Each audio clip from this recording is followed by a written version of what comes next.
Bismillahirrahmanirrahim. Assalamualaikum warahmatullahi wabarakatuh. Alhamdulillahirrabbilalamin. Wassalatu wassalamu ala asyrafil anbiya wal mursalin wa ala alihi wa sahbihi ajmain. Asyhadu an la ilaha illallah wa asyhadu anna Muhammadan abduhu wa rasuluh. Allahumma shalli ala Muhammad wa ala ali Muhammad. Ya ayyuhal hadirun, ittaqullaha haqqa tuqatih wa la tamutunna illa wa antum muslimun. Faqala Rasulullah sallallahu alaihi wasallam, man asbaha la yanwidul ma ala ahadin ghufira lahu majana wa man asbaha nusratal madlumi wa qada hajatil muslimi kanat lahu ka ajri hijjati mabruratin.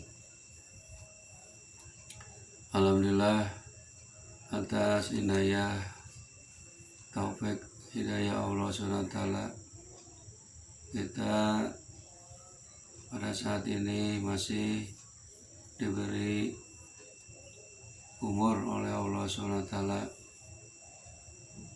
yang wajib kita syukuri, karena dengan umur ini kita bisa beraktivitas, bisa beribadah, berbagai macam amalan-amalan ibadah yang diridhoi oleh Allah SWT. Dalam mukadimah tadi saya bacakan salah satu hadis Rasulullah SAW yang diambil dari kitab Nasaihul Ibad karya Ibnu Hajar Al-Asqalani. Man asbaha la yanwidul ma, barang siapa bangun pagi dan tidak bermaksud mendolimi seseorang, ghufira lahu majana, maka diampuni dari segala dosanya. Wa man asbaha nusratal madlumi, dan barang siapa bangun pagi dan bermaksud wa qada hajatil muslimi, menolong orang yang teraniaya serta memenuhi keperluan orang Islam, kanat lahu ka ajri hijjati mabruratin, maka ia mendapatkan pahala seperti pahala haji mabrur. Saudara-saudaraku yang dirahmati Allah, ini hadis menyatakan kepada kita, barang siapa pas bangun pagi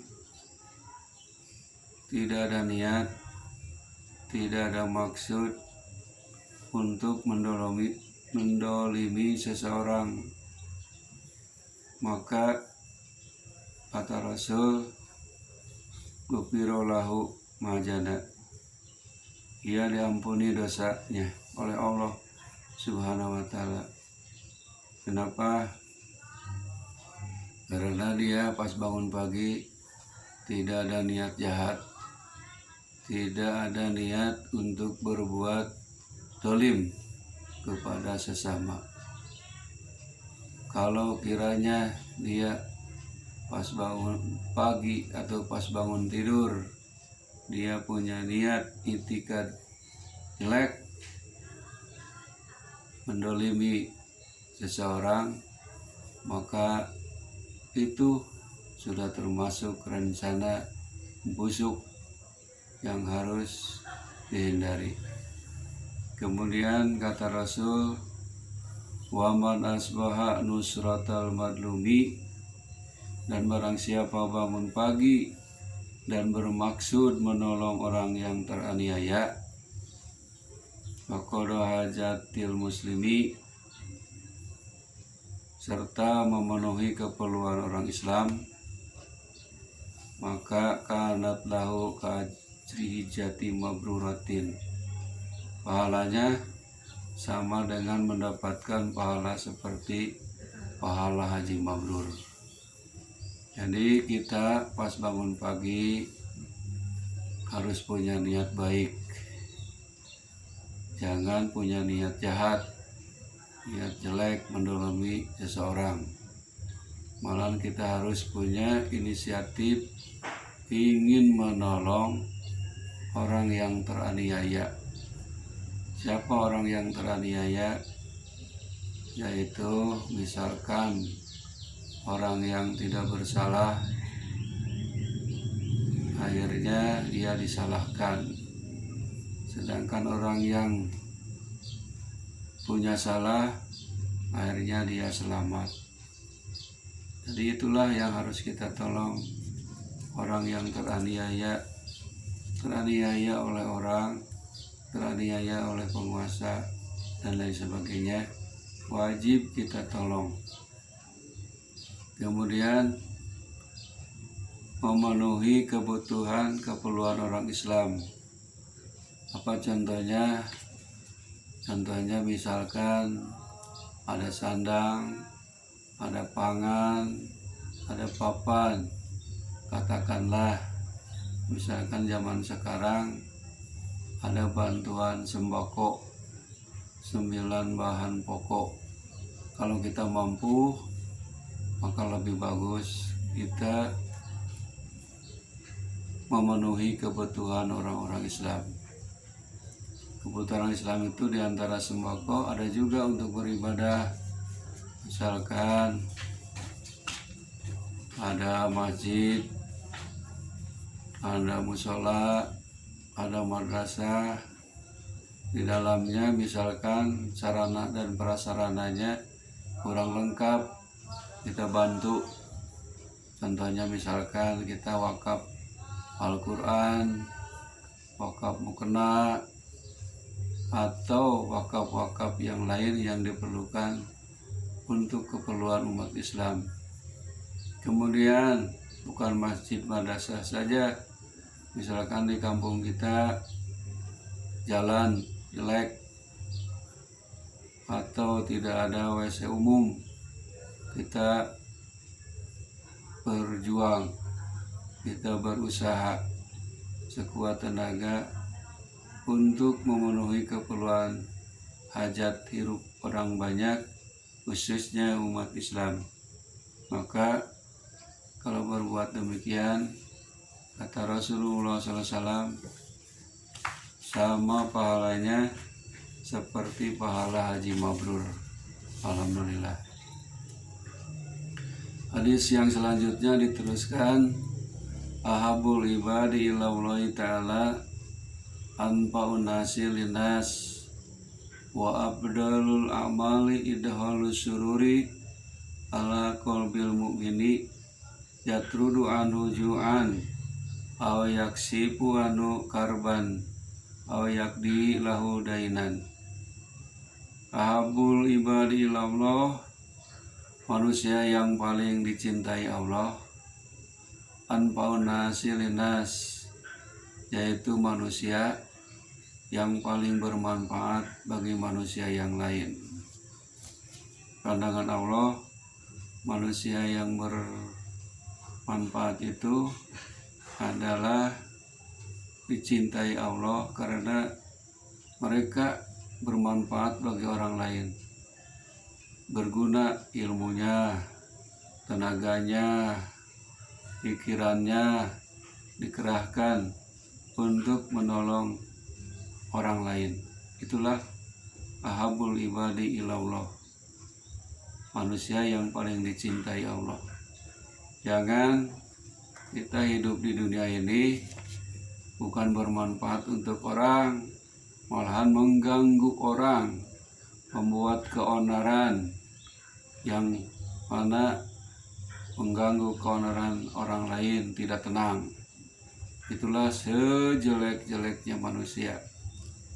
Jadi kalau kita ingin menjadi manusia yang dicintai Allah, maka kita harus bermanfaat bagi orang lain yang positif, bukan yang negatif, yang bermanfaat dunia dan akhirat.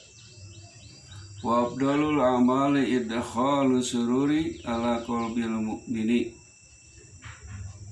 Dan seutama-utama amal yang paling utama ialah menyenangkan hati orang yang beriman dengan cara menghilangkan kelaparan, ju'an, yaksifu, kesusahan, yakdilahu dainan, atau melunasi hutangnya. Nah, jadi ini lebih utama amal, lebih utama perbuatan manusia apabila bisa menyenangkan hati orang yang beriman dengan cara menghilangkan kelaparan. Tidak sedikit masih ada orang yang kelaparan, kurang makan, kurang minum. Kita harus menolongnya, harus memberinya, jangan membiarkannya. Kemudian orang itu kesusahan, sampaikan dia hampir frustasi. Kita tahu semampu kita, sebisa kita, tolong. Jalan keluarnya, kasih jalan solusinya. Susahnya apa? Kita harus memberikan jalan keluar. Insya Allah orang itu akan bergembira. Kalau bisa kita melunasi hutangnya. Tapi ini mungkin kalau hutangnya gede tidak mungkin. Tapi kecuali bagi orang yang dermawan, yang hartawan, bisa juga menolong orang yang berhutang, dilunasi hutangnya. Itu sungguh luar biasa. Amal itu lebih utama. Mudah-mudahan orang yang hartawan, dermawan bisa melunasi hutang-hutang orang yang kesusahan banyak hutang. Mungkin yang kecil-kecil hutangnya. Kalau yang miliaran itu, wah, itu mudah-mudahan ada yang bisa melunasinya. Kemudian wahaslatan ila saya ahbasu minhu masyirku billah waduru bil muslimin. Kata Rasul, ada dua perkara yang lebih kotor dan keji. Kotor dan keji daripada keduanya adalah asyirku billah, menyekutukan Allah, waduru bil muslimin, dan mendatangkan kemadaratan bagi kaum muslimin. Nah, ini pekerjaan yang kotor dan keji. Syirik kepada Allah, menduakan Allah, menyekutukan Allah, kepada Allah meminta, keselain Allah meminta, kepada Allah beribadah, keselain pada Allah beribadah. Itu syirik, musyrik, dosa besar. Dan juga yang keji dan kotor itu, kata Rasul, adalah orang yang suka mendatangkan kemudaratan, kesusahan kepada kaum muslimin. Nah, jadi orang-orang yang mengganggu orang muslim itu membawa kemudaratan. Itu kata Rasul adalah lebih kotor dan keji daripada keduanya. Jadi perbuatan kotor dan keji harus dihindari, harus dihindarkan, dijauhi berbuat musyrik dan menganiaya atau membawa kemudaratan, kesusahan kepada kaum muslimin.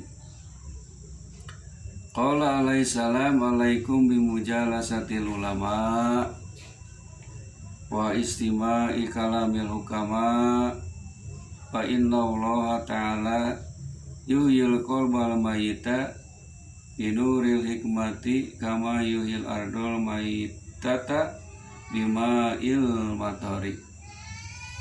Nabi SAW telah bersabda, hendaklah kalian duduk bersama ulama Alaikum bimujalasatil ulama. Hendaklah kalian duduk bersama ulama dan mendengarkan perkataan mereka yang bijaksana. Fa inna Allah ta'ala yuhyil qalbal mayita. Karena sungguhnya Allah ta'ala menghidupkan hati yang mati dengan cahaya hikmah, sebagaimana Allah menghidupkan bumi yang mati dengan air hujan. Jadi kita jangan merasa malas bergaul, duduk bersama para ulama. Kata Rasul, hendaklah kalian duduk bersama ulama dan mendengarkan perkataan, mendengarkan ucapannya, nasihatnya. Karena nasihat para ulama insya Allah akan memberikan pencerahan kepada kita. Hati yang mati bisa hidup, hati yang sakit bisa sembuh kalau kita sering mendengar nasihat-nasihat dari para ulama. Jadi ulama ini jangan dijauhi, jangan lari dari para ulama, malahan kita harus mendekati para ulama. Karena ulama itu al-ulama'u warasatul anbiya. Ulama itu adalah pewaris para nabi. Jadi kita harus selalu minta nasihat kepada para ulama. Jangan ulama dijauhi, ulama dimusuhi, malahan ulama dibui. Nah, mungkin kalau tidak ada salah tidak mungkin dibui. Mungkin berbuat salah, berbuat onar, tapi sedikit banyak ulama yang ada hubungan dengan Rasul pasti tidak akan berbuat onar, berbuat kericuhan. Pasti ulamanya hidupnya tentram, damai, menyatukan umat, bukan dipecah belah. Kalau ulama memecah belah umat berarti itu namanya provokator. Dalam Islam tidak ada adu domba. Malah kata Rasul, la yadkhulul jannata qatatun, tidak akan masuk surga orang yang mengadu domba. Malahan harus dipersatukan. Beda agama wajar, beda suku, beda bangsa, beda bahasa itu ciptaan Allah. Jadi kita harus bersatu. Ulama harus bisa mempersatukan umat yang berbagai macam agama, berbagai macam suku, dan berbagai macam bahasa. Kita itu jangan memojokkan salah satu suku atau ras atau agama. Sebab kata Rasul mulia Quran, lakum dinukum waliyadin. Agamamu bagimu, agamaku bagiku. Nah itu tugas kita, harus selalu duduk bersama para ulama supaya hati kita ini mendapat cahaya pencerahan dari nasihat-nasihatnya. Kemudian di ayat-ayat yang lain, wafi riwayat tijalisil ulama'a wa sahibil hukama'a wa khalitil kubara'a. Duduklah bersama ulama, pergaulilah para hukama, dan campurilah para pembesar ulama. Nah, ini jelas tegas bahwa kita ini harus selalu dekat minta nasihat kepada para ulama. Sebab negara juga tidak akan berdiri tegak kalau tanpa ilmunya ulama. Syarat negara tegak itu pertama ilmunya ulama, kemudian pemimpin yang adil, umarok, kemudian orang-orang lemah selalu mendoakan baik, kemudian empatnya orang kaya yang dermawan. Itu insya Allah negara akan tegak dan maju. Hadirin rahimakumullah, mudah-mudahan bermacam-macam hadis tadi dari Rasul menjadi ibroh, tadkiroh, pelajaran bagi kita, dan mudah-mudahan kita semua bisa mengamalkannya Akhirul kalam wabillahi taufiq wal hidayah. Assalamualaikum warahmatullahi wabarakatuh.